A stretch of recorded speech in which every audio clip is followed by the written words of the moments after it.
Hi, I'm Chad, licensed plumber with the state of Michigan. I'm going to show you how to use a drain snake.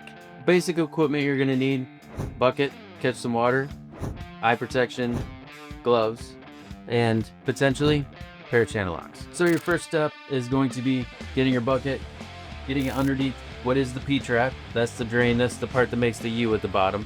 We're gonna have to take this apart. This always has water in it. The reason it has water in it is in order to keep the sewer gases from coming back in your home. Sometimes it can be taken off by hand. Other times you may actually have to use a pair of channel locks to get it off.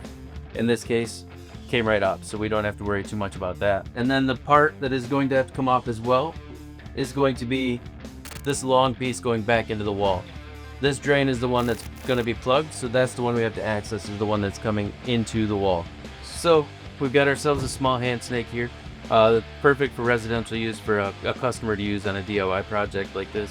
You're gonna pull it out a little bit, so you've got a little extra here. You're gonna feed it into the drain.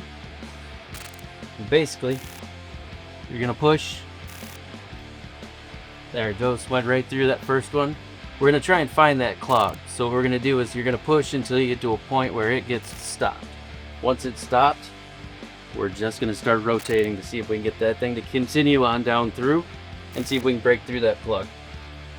So that's all it takes. Once you feel that little bit of resistance go away, feel like it's gone through, pull it back by hand, bring it all the way back.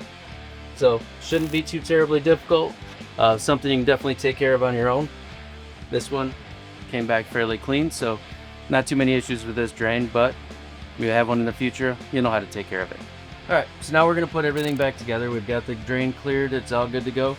So what we're gonna do is the long straight piece goes in first.